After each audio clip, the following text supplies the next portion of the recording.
Bonjour à tous, on se retrouve donc pour ma chronique consacrée aux méchants de l'univers de James Bond. On verra, comme je l'avais dit par la suite, qu'on s'intéressera également à d'autres personnages de cet univers. Pour cette seconde chronique, je vais aborder le cas du Dr No.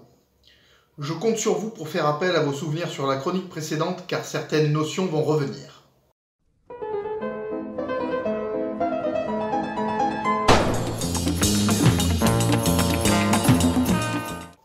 Alors, qu'observe-t-on chez le Dr No?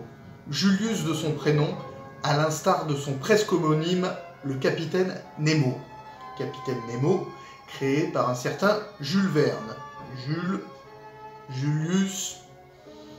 A priori, Ian Fleming est allé y puiser son inspiration. On observe d'abord un côté reclus, comme chez son homonyme du Nautilus. Le Dr No est très secret et entretient une légende, ainsi que la peur autour de son nom, pour se protéger et faire fuir les curieux. Il ne lésine pas sur les moyens pour ne pas être vu, approché ou mis en danger, jusqu'à créer le mythe d'un dragon sur son île. On observe un côté très organisé et méticuleux. Tout dans son organisation est pensé dans les moindres détails, les gens qu'il emploie, la logistique, ses moyens de protection, sa base et son laboratoire. On peut voir que le personnage est particulièrement sévère et exigeant. Comme le chef de l'organisation pour laquelle il travaille, en l'occurrence le Spectre, il n'aime pas les échecs. Comme le dit Bond, l'un avale du cyanure pour ne pas parler, l'autre est prêt à se faire briser le bras. Qui donc peut leur inspirer une peur pareille? Le Dr No, premier grand méchant de la saga cinématographique, pose aussi les bases de la mégalomanie, et il les pose bien. D'abord, il a besoin d'un repère à sa mesure, une île, rien que ça. Des installations luxueuses, une salle de réception à sa mesure, avec un aquarium coûtant 1 million de dollars, et un célèbre tableau volé. Il ne tarit pas d'éloges sur sa propre intelligence, et aime l'exposer à un interlocuteur qu'il croit d'abord de choix, en l'occurrence James Bond, pour ensuite le juger indigne de lui et le taxer de stupide. Comment se présente le Dr No lorsque l'agent 007 est en sa présence physique? On note d'abord une froideur du contact, un aspect très rigide et figé. Au contraire de bon nombre de ses successeurs, il n'est pas l'homme des rires diaboliques, des bons mots et du sadisme affiché. La seule émotion qui filtre est la vexation, l'orgueil blessé, qu'il exprime par rapport aux échecs à assassiner Bond, mais aussi par rapport à son passé. Le Dr No n'assiste pas à une mise à mort ingénieuse, même s'il peut en ordonner. Pour lui, ce qui compte, c'est le résultat pour éliminer ses gêneurs, pas les regarder mourir. S'il reconnaît une intelligence qu'il trouve estimable, il lui propose de rejoindre le même syndicat du crime que lui, syndicat qu'il porte au pinacle, ne pouvant selon lui accueillir que des génies comme lui, un criminel d'envergure possédant certainement un cerveau supérieur. Le Dr No est aussi d'une extrême susceptibilité.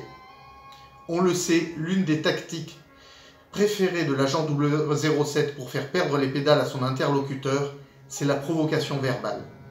Et ça ne marche jamais aussi bien que sur le Dr No, qu'il compare à un fou digne de résider dans un asile avec ceux qui se prennent pour Napoléon. L'air pincé du Dr No qui en écrase une statue de Bouddha dans ses mains d'acier en est une belle démonstration. Ce sont des thèmes très présents dans le discours du Dr No lorsqu'il retrace son parcours. La spoliation, la blessure, l'injustice, la persécution. Fils non désiré d'un missionnaire allemand et d'une chinoise, c'est avec amertume qu'il expose cette première frustration, ce manque d'amour. C'est avec la même amertume qu'il parle du refus des Américains lorsqu'il leur a offert ses services. Pour le Dr No, tout ce qu'il accomplit n'est qu'une réponse naturelle et une vengeance à l'injustice qu'il a subie, notamment saboter les fusées lancées du Cap Canaveral. Je passerai rapidement sur les différences biographiques entre le roman et le film, à savoir la dextrocardie de No dans le roman, le cœur se trouvant à droite, la manière dont il perd ses mains, coupées par le tong qu'il a volé dans le roman, alors qu'il évoque un accident dans le film, et surtout sa mort, ensevelie sous le guano dans le roman, littéralement la merde d'oiseau, et ébouillanté dans le bassin nucléaire dans le film. et ne nous éclaireront pas sur l'aspect clinique de la personnalité de ce méchant. De plus, je me baserai en grande partie sur l'interprétation de Joseph Wiseman pour mes conclusions.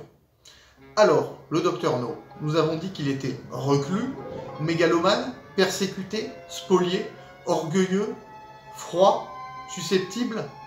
Ça vous fait penser à quelque chose? Voyons si vous avez retenu la chronique de la semaine dernière. Vais-je vous entraîner vers la maladie mentale ou vers le trouble de la personnalité? Vous vous souvenez? Le malade, c'est le psychopathe ou le psychotique? Eh bien, voici mon hypothèse. Pour moi, on est dans le champ de la maladie mentale. À mon sens, Julius No est psychotique. Mais de quelle psychose s'agit-il? Pour moi, c'est un fleuron de l'espèce des paranoïaques. La paranoïa est une pathologie mentale manifestée par des difficultés relationnelles, des troubles du comportement et un sentiment de persécution pouvant aller jusqu'à un point d'irrationalité et de délire. Parmi tous les symptômes et caractéristiques, on retrouve à peu près tout ce que je viens de vous énumérer chez le Dr No. Souvenez-vous également que la semaine dernière, je vous ai cité des personnages historiques qui étaient probablement paranoïaques, comme Hitler ou Staline, et la dynastie des dirigeants nord-coréens. Le côté reclus, voyager dans un train blindé ou se terrer dans un bunker, construire un monde à son image et se permettre le luxe et les caprices, qu'il s'agisse d'un tableau volé à plusieurs millions de dollars, du meilleur Dom Pérignon ou d'un harem et de salles de projection privées, ça vous parle? On est exactement dans le même domaine concernant le Dr No et ses personnages. Je me permettrai pour terminer de mettre l'accent sur la différence entre une structure de personnalité paranoïaque, ce qui signifie avoir des traits de paranoïa et cette maladie de manière sous-jacente, et une paranoïa nettement, retenez ce terme, décompensée, ce qui veut dire déclarée dans le jargon psychiatrique. Pour le Dr No, je dirais qu'on penche vers le second cas de figure, la paranoïa décompensée. Et vous verrez pour les rubriques à venir que l'univers des méchants de James Bond est un véritable vivier à paranoïaque. Si cette rubrique vous a plu, je vous invite à utiliser les quelques outils que je vous ai communiqués et à vous amuser à essayer de repérer quels méchants de la saga sont parano. J'espère que cette chronique vous aura intéressé. N'oubliez pas de vous abonner à la chaîne et de mettre un petit pouce bleu. Ciao!